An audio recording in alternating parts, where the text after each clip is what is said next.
हनुमान जी को गदा कैसे मिली? 3 मिनट की कहानी बहुत समय पहले की बात है। जब पवन पुत्र हनुमान छोटे थे तब उनके अंदर असाधारण शक्ति थी। उनकी ऊर्जा इतनी प्रबल थी कि देवता भी उन्हें देखकर आश्चर्य में पड़ जाते थे। बालपन में हनुमान बहुत चंचल थे, लेकिन उनके हृदय में हमेशा भक्ति और साहस भरा रहता था। एक दिन स्वर्गलोक में सभी देवता एक सभा में एकत्र हुए। देवताओं को पता था कि आने वाले समय में पृथ्वी पर अधर्म बढ़ेगा और राक्षसों का आतंक फैल जाएगा। तभी देवताओं ने विचार किया कि धरती पर धर्म की रक्षा के लिए किसी महान वीर की आवश्यकता होगी।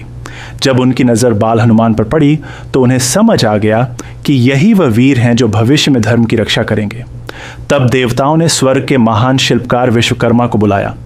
देवताओं ने उनसे कहा, ऐसा दिव्य अस्त्र बनाओ जो इस महान वीर की शक्ति के योग्य हो। विश्वकर्मा ने दिव्य धातुओं और मंत्रों की शक्ति से एक अद्भुत और तेजस्वी गदा बनाई। वह गदा साधारण नहीं थी, उसमें इतनी शक्ति थी कि उसे बड़े से बड़ा राक्षस भी परास्त हो सकता था। जब वह गदा तैयार हुई तो स्वर्ग में एक दिव्य प्रकाश फैल गया। सभी देवता उस दिव्य अस्त्र को देखकर प्रसन्न हो गए। फिर इंद्रदेव ने बाल हनुमान को अपने पास बुलाया और कहा, हे पवन पुत्र, यह गदा तुम्हारे बल और साहस का प्रतीक है। जब भी अधर्म बढ़ेगा तुम इसी गदा से धर्म की रक्षा करोगे। हनुमान जी ने विनम्रता से सिर झुकाकर वह गदा स्वीकार की। उन्होंने देवताओं को प्रणाम किया और प्रतिज्ञा ली, मैं अपनी शक्ति का उपयोग हमेशा धर्म और सत्य की रक्षा के लिए करूंगा।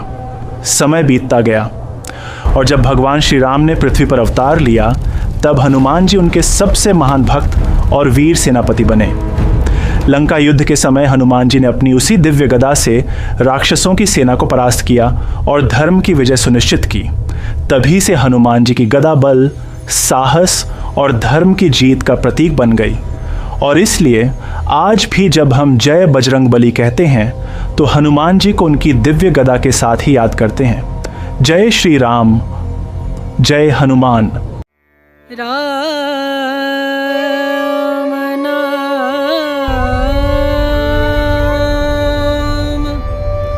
भजले राम नाम सुखधाम।